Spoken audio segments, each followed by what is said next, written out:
Hello, I'm Nina Melendez, and welcome to LinkedIn News Live, where the business conversation begins with you. Negotiating happens every day. We probably do it more often than we know, and even though it's not a complicated skill, it can be a tough one to get right, especially when it comes time to negotiate things like promotions, contracts, project opportunities. When so much is on the line, how can we convince someone who has the advantage into giving us that thing we want? Well, lucky for us, we've got Dr. Victoria Medvec joining us today. She is the CEO of Medvec and Associates, a consultancy that advises Fortune 500 companies on high-stakes negotiation and strategic thinking. She's also a professor of management and organization at Kellogg School of Management and the author of the book, Negotiate Without Fear, Strategies and Tools to Maximize Your Outcomes. Dr. Medvec, welcome to the show. Thank you so much for having me, Nina. I'm delighted to be with you today. So great to have you. You know, your book, Negotiate Without Fear, talks about removing fear from the equation when coming to the negotiating table. Is fear a huge aspect as to why people get negotiation so wrong? I think fear impedes lots of people's outcomes in negotiation. And I would argue fear is not just something that is a problem for novice negotiators. I think that novice negotiators often fear the conflict and being in a situation where they feel uncomfortable. But I think even very experienced negotiators often fear losing the deal, or they fear having the other side walk away, or they fear damaging the relationship. So I think there is a lot of fear that impedes people when they approach negotiation. And what I wanted to do was to help people to take fear out of negotiation. I mean, so much of that fear is because you're coming up against someone who has all the power, right? How do you get over that idea that the cards are in their hands and you have to convince them to give you something that they have? Right. So I think power is a really interesting part of it. And, you know, Anina, I don't believe that power is fixed in a negotiation. So I wouldn't say necessarily that one side has all the power. I would say there are many sources of power.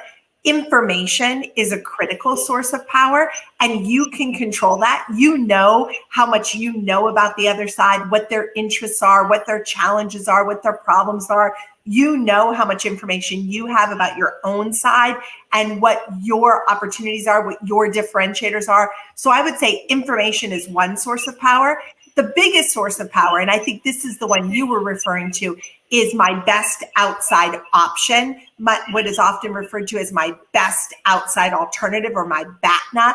And my BATNA, my best alternative to negotiated agreement, is clearly the biggest source of power anyone has in a negotiation. And when you were referring to the employer situation, I think you might say the employer has more power because they have strong BATNA, that when they're hiring and they're hiring a bunch of people, there are lots of other alternatives. But I would actually argue in a situation where you're working and you've been there for a long time and your boss is really dependent on you, I would argue their BATNA is not that strong, that in fact, they don't have strong other alternatives all the time. And the more unique and differentiated you are, the weaker their alternatives are. So power comes from information, power comes from your alternative, power comes from timing. The negotiator who gets in a hurry loses power. So I think there are many sources of power in negotiation, and that we want to learn how to leverage and build our power, but we want to understand the many different sources and not think that the other side has all the power. I love that. So when you come to the negotiating table, you don't have to have that fear that you don't have the power and you're trying to get some. You can come to it knowing that you have a certain degree of power. And the better prepared you are, the more power you will have, because the more information you've gathered, the more you've developed your options, the more you've analyzed the weakness of their options and set an ambitious goal, the more prepared you are, the more power you'll have in that interaction.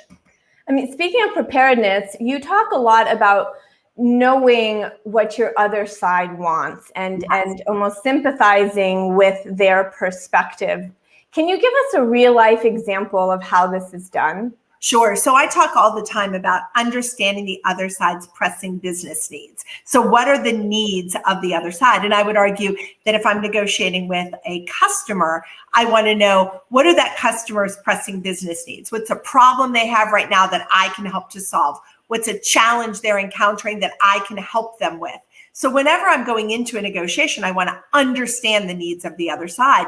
In the same way, if I'm going in to negotiate with my employer, I want to understand what are my employer's pressing needs. Do they have a particular challenge right now that I'm really uniquely positioned to help them with? I, in my book, talk about examples of that from senior level executives who have lots of differentiators that can address the other side's needs. But I also talk about it with a high school student who's negotiating with an ice cream shop where she works and she wants to be the supervisor of the one shop location. The reality is the need that that shop has is to have reliable employees who show up every day and are working and keeping the shop open when it needs to be open. And she is uniquely differentiated to do that. She's reliable. She has a lot of friends that she can have come and work with her and stay and keep the place staffed and open and available. So in every case, I think it's important to know the needs of the other side and make sure that I am putting issues on the table that show how I am going to address their needs. What would you say, Dr. Medvec, is the number one key to persuasion? The number one key to persuasion is to focus on the other side rather than yourself. So it's about addressing their needs, but it's also about developing a rationale that focuses on them, not on you. It's very easy to go into a negotiation and talk about what I want, what I need, why I need it. But I often will say, you want to watch two specific tricks. Number one, be a pronoun checker. If I'm talking about I, me, we, us, I'm talking about the wrong side. You want to make it about them, their needs, their challenges, their problem, their goals. So make it about them. And secondly, watch your first sentence. If in your first sentence you talk about yourself, and I will always say to my clients, if your first sentence includes the company's name that you're from, that's the wrong first sentence, because the first sentence should focus on the other side, not on yourself. If you do that, you will create an offer and a rationale that focuses on the other side, and you will be far more successful. Are there any words that we shouldn't say? I love that, the whole like don't come in there with the first person. You know, is there any words that we shouldn't say, like, you know, you need me, or you know, you anything that we shouldn't say? Any trigger words that you hear your clients say that you go, oh no, bad. So I often think about that. And in fact, one of the things I would say is you want to focus on the other side's interests, what they need and why. And you don't want to try to go to rights and talk about things like, I deserve this, I'm entitled to this, you promised me this, but you haven't given it to me. I don't want to go up to rights. And I also don't want to talk about power. So I don't want to make threats in my discussions with the other side. I wouldn't want to say something like, if you don't do this, I'm going to quit. Or if you don't do this, I'm going to go to your boss. Because when we elevate up to rights or up to power, we change the conversation and we make it far less likely that the other side will focus on our interests and come back and negotiate with us to create a solution. So yeah, it doesn't feel like negotiation. It doesn't feel like negotiation if you're giving ultimatums, right? Exactly. You want to avoid ultimatums. And you even want to avoid, and this is tricky in employment situations, you want to avoid making those statements like, it's not fair that I don't have this because Bob got this and I deserve to have it because Bob has it. There's this research that's been done that shows that if I move off of focusing on your interests and I start to focus on rights, I start to talk about what's right or what's fair, and I start to talk about someone else, the other side will move off of interests as well. And maybe they'll talk at the level of rights, but maybe they'll escalate to power. So I often think about it as a bullseye. Interests are in the center circle, rights are the next circle out, power is that last circle, and you want to stay in the center circle. You want to focus on their interests. If you move off to rights, the other side will follow you and they'll at least go to rights. Maybe they'll go to power. It's called the escalation of conflict. So if I go to rights, they might go to power. So if I'm in there and I'm saying it's not fair because Bob got this, it's very likely the other side will come back telling me why Bob deserved it and why, if I don't like it, I could leave, right? And so the reality is it might feel good to talk about how it's not fair, but it's not strategic to do that. There's great research that's been done that looks at that and really shows you want to stay focused on interests. I mean, the truth is when someone comes to me and they want something and they say, I deserve it, this is my right, it's just not attractive as another human being to hear that. And if you want, it doesn't, nobody likes someone who feels entitled or who acts entitled. I mean, Absolutely. Absolutely. In the book, I talk about some of that initial research that was done in that area, which really shows that focusing on the other side's interest is going to be more powerful and more successful. Even if you do deserve it, and perhaps it is, maybe you're right to get this. You've been at the company 15 years and you haven't got, Exactly. I guess approaching it, not saying it when you approach it. I want to pause very quickly, Victoria, and say hi to some of the members who are joining us. We have Bill, Joel, Janelle watching on the stream, Leonard, who is joining us from Albania, Anna from Romania, Todd from New Zealand. So folks all over the world, if you have any questions for Dr. Medvec, feel free to put them in the stream. We'd love to get those answered for you. And I actually have one very quickly for you, Dr. Medvec. Sheila is a hiring manager, and she is asking, what advice do you have for hiring managers for making the negotiation a two-way conversation? Mm-hmm. So anything in addition to what you've already said? So just like I would encourage the employee to focus on the employer's interests and what their challenges are, I think the same thing is true when I am the company and I want to focus on the needs of that employee. But I also want to think about one very specific thing to focus on, whether I'm the employee or the employer. I want to focus on how my differentiators address the other side's pressing business needs. So my rationale should always be a rationale about how my differentiators address the other side's pressing business needs. And I think that that's something that employers often do not do as much. They will talk about their differentiators, but they often don't connect their differentiators to that employee or potential employee's pressing needs and really make statements that distinguish that company from other options that employee might have. So I always encourage people to think about their differentiators, know what they are, and then I actually like people to translate their differentiators into negotiable issues, things we can put on the table at the same time that we're putting salary on the table, or at the same time that we're putting the bonus on the table. I want to translate my differentiators into those negotiable issues and put them on the table and keep them in front of the other side. So speaking of negotiating raises and promotions and all of that, I have a special treat for you, Victoria, and for the folks joining us on the show. We are going to bring up two LinkedIn members. Each of them has a thing they want to negotiate, and we're just going to do a little bit of role play. So you, Dr. Medvec, you're going to play the role of the boss, the supervisor, and our guests will join and try and convince you, persuade you, and negotiate with you for the thing they want. Excellent. I love that. Are you ready? I'm ready, Nina. All right, let's bring in Gloria Lamb. She is our first brave soul. Gloria, so good to see you. Thank you for joining the show. Thank you for having me. I'm going to hand it over to you. I'm going to head backstage, and I'll let you lead the conversation. You can take some tips that Victoria has already said. And you've got about 5 minutes to negotiate with Dr. Medvec on getting I think it's a raise that you want. So take it away. Good luck. Thanks, Nina. Hi, Gloria. Hi, how are you? I'm well. How are you today? Good, good. Well, thank you very much for taking this meeting request. You may have guessed what the topic is. And since we're entering the end of the year, I'm very interested in speaking about a topic that aligns with both our needs, which is the work that I've done for the team thus far, and specifically the topic of a raise. Based on the work that we've accomplished together, it's been great working with you for the past 2 years. Delivering on what our department needs, what the business needs, and how I stepped up. And I've documented examples with the file that I sent you earlier.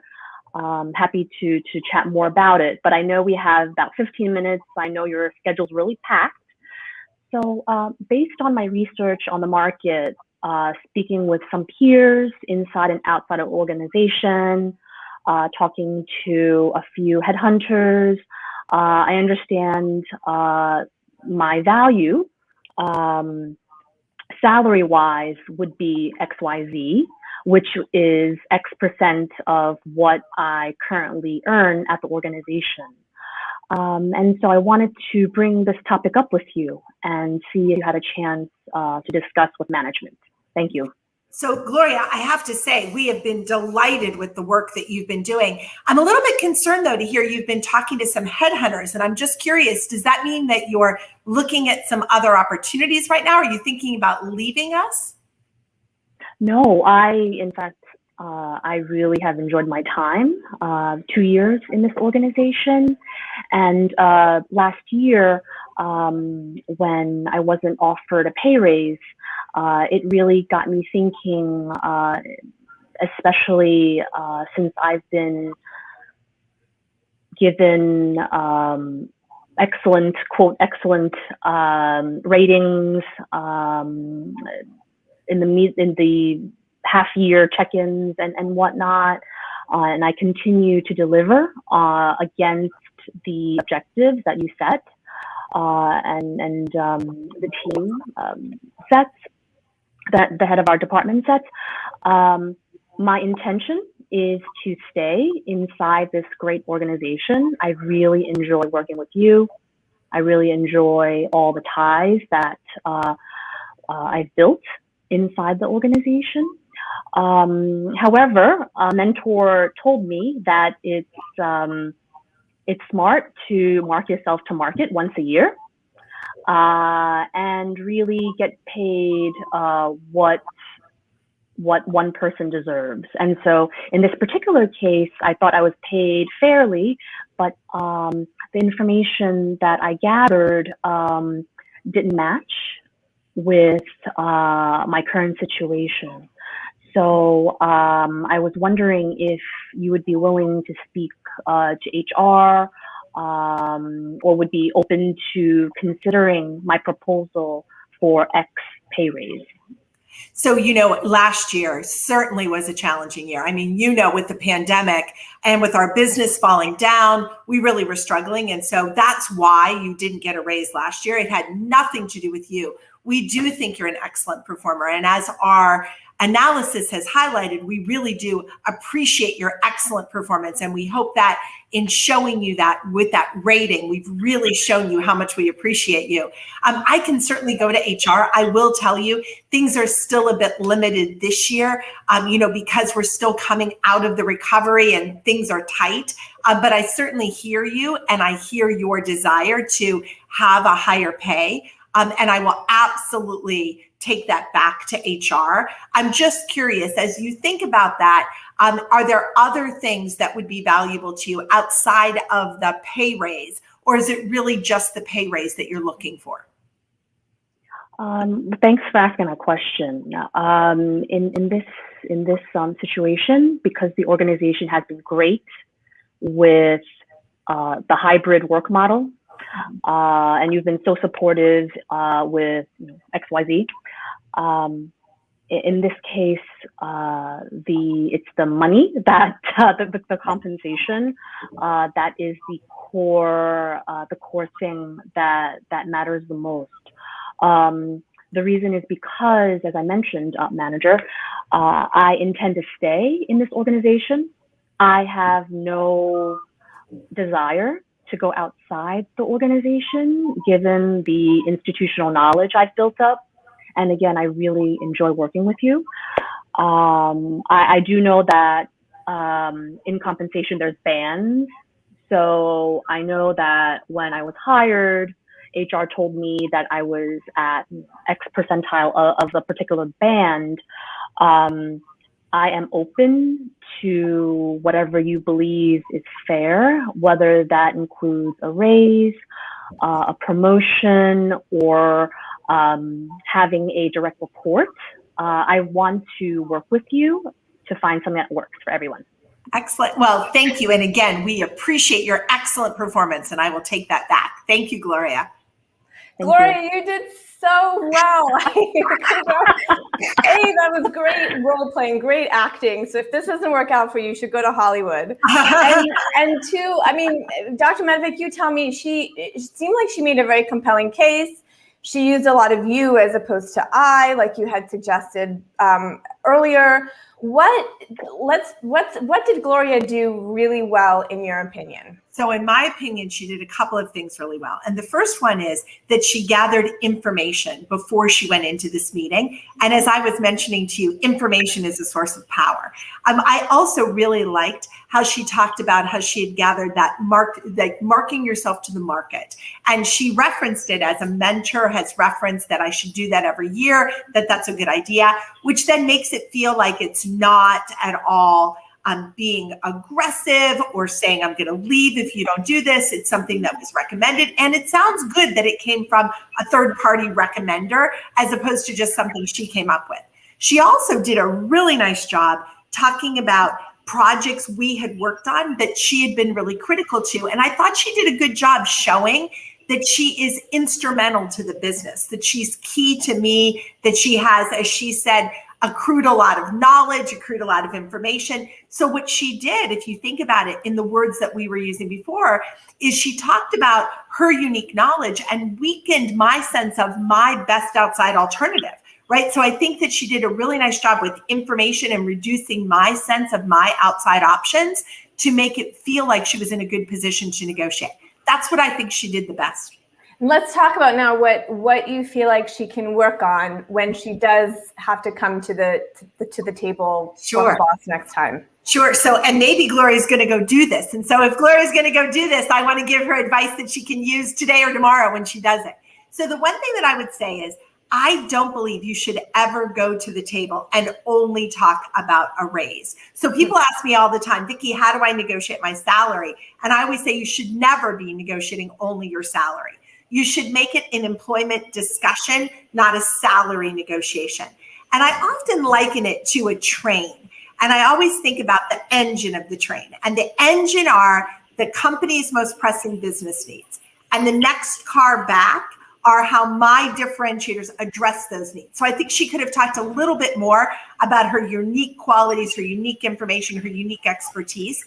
And then I actually think the next car back is not only how do my differentiators address their needs, but my next car back is probably a bet on some of my differentiators addressing their needs. So I propose all the time in employment situations that you give 3 offers, and that in one of the 3 or 2 of the 3 offers, you're actually including some kind of bet on the performance that I will deliver that will address that need. And so in the first option, she might have a salary that she's asking for. In the second option, it might be a slightly lower base, but with this performance-based component, she would be getting more, right?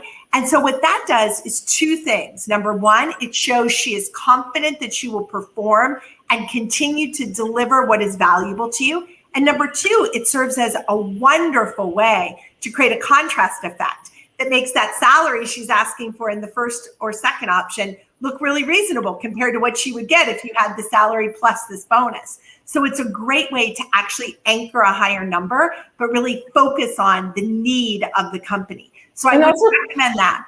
And also kind of keep the conversation going, because at one point when Gloria said, it's the money I want. Right, exactly, If you said something like, well, there just isn't the budget, that just sort of suddenly the conversation is closed. Whereas if she said, it's a pay raise and maybe a more flexibility for this, or a title raise or something, it kind of gives more options open in her negotiation. Exactly, more issues. And so I opened her up to talking about more things with my question, but I think thinking about the whole package. But when you think about it, if you think, if she was really confident she could deliver X number of more customers next year, and she were to say, I am very confident that I can do that. In fact, I'm willing to put my money where my mouth is and bet on my ability to get that done. So you could give me this in salary, or you could give me this in salary with this bonus on top. Yeah. The reality is it's very hard for the employer then to say, I don't have the budget, because a part of what you've offered is a result that is driven by them getting their results. And so it's like, they're going to get that money and then you're going to get paid. And it shows your confidence. So I always encourage people when they're negotiating for themselves to include at least 1 or 2 options that have some kind of bet on your performance. Let me be clear, it is very unlikely that you will get that because companies have restrictions and they like to keep it constant. So it's very unlikely you will end with that unless it's a very small company or a really unique situation. But what it does is it shows your confidence. It shows that you know what you will perform. It shows what you will do for them. And so then I would say, right, the next car back, right? The next car is the bet on how my differentiators will address their needs. The next car back are other things I can do to address their needs. And in the caboose, it's attached, but it's never at the front of the train. In the caboose is my salary and my standard bonus. It's always attached, it's always there, but it's never the point of the story. The point of the story is always the engine, which is the other side's needs. And so if I were to recommend something to Gloria, I would have recommended highlighting some need that they have coming into the next year, talking about how she's uniquely positioned to address that need, and then giving a few options that might have included one that had a bet on something she could do that would help to address that need. Awesome. Thank you for that. Gloria, you did great. I'll give you the raise. You got it in my book. Thanks for being on and doing that. That's so hard to do in front of everyone, and you did a fabulous job. Yeah. Thank you. That was so fun. Thank you. Well, we've also got one more brave soul who's going to do the same thing, Ketsia Gustav, and she wants to negotiate a promotion. Ketsia, welcome to the show. Thank you. Again, Dr. Medvec is going to play the role of your boss or supervisor. And just like Gloria did, you want to come and you want to try and get her to give you that promotion. Good luck. I'll be back with you today. Thank you. Hi, Dr. Medvec. Thank you so much for meeting with me. I really appreciate it. Oh, I'm delighted to see you, Ketsia. You know, we have been so impressed with your performance. You've been doing a really nice job, and I'm happy to have this chance to sit down one-on-one and tell you what a great job you've been doing in your role. Thank you so much for that. And I wanted to actually speak with you about something that I saw come up. I saw that we're actually in high demand for academic coach coordinators. And, you know, I've been in the role of academic coach for the past semester. And one of the things that I really appreciated as an instructor, starting out as an instructor here, is the collaborative atmosphere in our organization and how everything just feels like such a team effort. And so now that we're hiring a significant portion of coaches from outside our organization instead of taking a feeder approach, I figured that we would have a need for coordinators who could help guide the coaches into a collaborative role with our instructors and kind of keep that company culture going with the collaboration, because I know a lot of teachers, they don't like to feel like you're talking down to them or telling them what to do. I know that teachers value creative independence in the classroom. Mm-hmm. So I wanted to know if it would be possible to be considered for the academic coach coordinator role to help train the coaches and help them develop these collaborative relationships with our instructors. Well, I think, Ketsia, it's fabulous that you're showing that initiative, and I would love for you to take that on. So are you saying like you'll stay in your role and you'll just take on this extra responsibility? I think that's lovely that you're offering that. And I'd be, in fact, excited to send out a message today to all of the academic coaches to let them know that you'll be coordinating that for them. I really appreciate your initiative. Yes, and actually, I wanted to see if I could also get that title promotion as going from academic. Oh, you wanted a title. Academic coach your title. You don't just want to do different things. You want to. Yeah. So I saw that we are hiring for a coordinator. So I figured that since I've been in the role for a semester already and helped the teachers gain have those gains with their programs, with helping the students become more engaged and participate more in our virtual classrooms, I figured it'd be a great transition for us as a team. Well, and I love your initiative in coming to talk to me. As you know, we were looking at outsiders for those roles.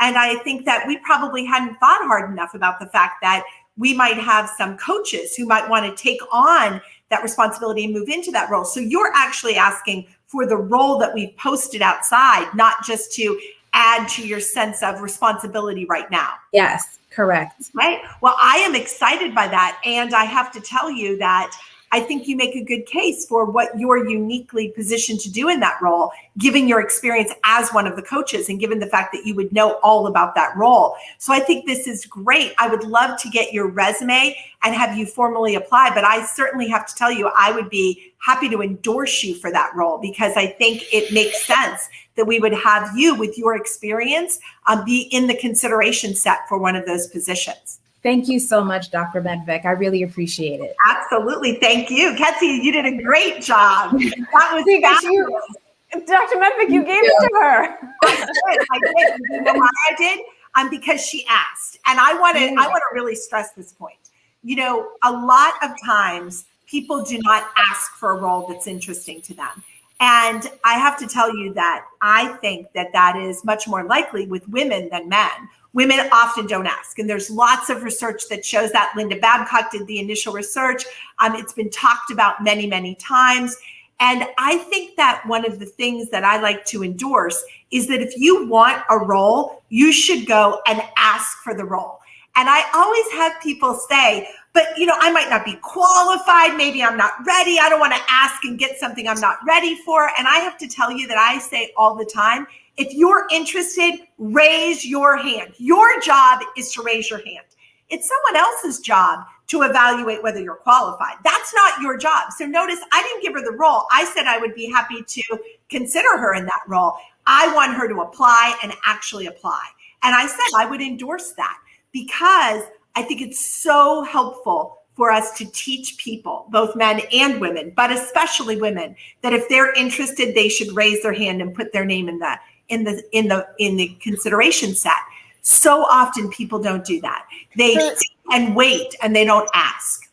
So there is a way to be direct and to ask for the thing that you want without sounding entitled, which we talked about earlier is a faux pas, right? What just like I guess like how Ketsia did it, like I want this role. Right. And one of the things that I would say Ketsia did is she said, you know, I noticed that we're posting for this and I think I'm uniquely positioned to do it because I've been this coach. And because I've been a coach, I think I understand what they would need, how they would want to be approached, what they would be worried about.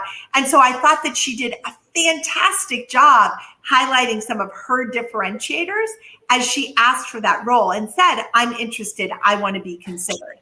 And so I think that that is the key. Notice how she did not say, you know, I've been in my role for a long time and I'm tired of it and I want a promotion. Notice how she did not say, I deserve to have this. I can't believe you posted the role without coming to me first. I mean, why wouldn't you have done that? Any of those kinds of comments, those rights-based comments, would make the other side defensive. And then they're going to step back. They're going to be defensive. And they're probably going to lock into defending what they did in posting the role rather than going inside. Instead, I thought she did a beautiful job highlighting how she was uniquely differentiated to take that role because of her experience and what she did inside. And I think that's fantastic. And what can Ketsia do better next time? So next time I would make sure that I was asking for the role. And again, not just the promotion as in one thing, but the whole idea. So the role, the transition, how we would transition. How does Ketsia make sure she's not continuing to be a coach while she takes on the coordinator role? So many of us have made that mistake before where we do something new and then we are still doing what we used to do. And that's how I was trying to trip her up in that. I saw that. That was so clever. I was like, oh, Ketsia just walked into the trap. Exactly. She did not walk into that trap. And so one of the things I would say is negotiate for the whole piece rather than just the promotion. And she might even want to say in there, you know, I know that would come with a raise, but I want you to know that because I've been a coach, I'm really confident that I would be able to retain the coaches and keep them satisfied. And I'd be happy to bet on retention of them or some satisfaction score that they might have in me leading them and coordinating them, because I'm really confident that given my unique knowledge from doing the role, I can coordinate it in a much more effective way than someone coming in from outside who lacks that knowledge of our organization and how our coaches perform and what the expectations are. So notice how she would really set herself apart by doing that. And that's this idea, again, whether I want the raise or want the promotion, what I want to do is focus on how my differentiators address the other side's pressing business needs. And I want to think about putting that whole package on the table, not just the role or not just the pay. Thank you so much, Ketsia. Great job. Thanks for joining the show and doing this live. You did an amazing job. You're going to go did. get that. That's a really great ask. Thank you for having me. Thank you, Absolutely. Dr. Medvec. Thank you for doing it. Thank you so much. That was Ketsia Gustav. And I have actually one last question before I wrap with you, Dr. Medvec. You know, what we negotiate every day in our lives, right? Little negotiations. I'm curious if there's something that we can do that all of us, our members, can do on a daily basis to just kind of hone those skills, little negotiation tips that you can give us that we can use in our everyday life. Absolutely. Thanks for asking me that, Nina. You know, one of the things I tell people is that you should negotiate in your everyday life, just like you said, before you have to negotiate the big deal. So I would say, don't practice on my employment package. Don't practice on a big customer negotiation. Don't practice on the biggest supplier agreement we have in our company. Practice in the everyday world. Practice going in to a store and negotiating that perhaps because this shirt has a tear, perhaps you could take it off their hands so that they don't lose the sale if they could give you, 35% off. And when you're practicing, keep in mind this idea of focusing on them and also not making a feeble offer. So one of the things I really liked about both Ketsia's offer and Gloria's offer is that they weren't feeble. They didn't say, is there a chance that I could do more? Hey, could you pay me something additional? They had very clear, specific asks. So they went in, they focused on the other side, and they made a very clear, specific ask, not a feeble ask. And I think you practice that by being in a store or being at the bakery or being in the grocery store, right? You negotiate in your everyday life and you practice and get more confident. And that allows you to have the confidence to negotiate in employment situations and things where the stakes are much higher. So practice clearly does build confidence. So I encourage people to practice, and get confident in doing it. Dr. Medvec, it was so great having you on the show. And I can just tell from the members who are joining us and writing in the stream that they've appreciated all of these gems of information that you could give us. So thank you for being here and thank you for role playing with us. And come back soon. Thank you very much. And I hope that some of your listeners will read the book, Negotiate Without Fear. Thank you very much for your time today. That was Dr. Victoria Medvec, CEO of Medvec and Associates, and as she mentioned, the author of Negotiate Without Fear, Strategies and Tools to Maximize Your Outcome. And thank you for everyone who joined. Thank you to Gloria and to Ketsia. You can continue the conversation here, or if you want to check out some of the other stories in mobile, you can do that there. On Wednesday, we will be releasing our top startups list. You're not going to want to miss that. We'll have a conversation with the CEO of the #1 startup on our list and just pick his brain on how he grew so much in a pandemic year. I'm Nina Melendez. Thank you for watching LinkedIn News Live.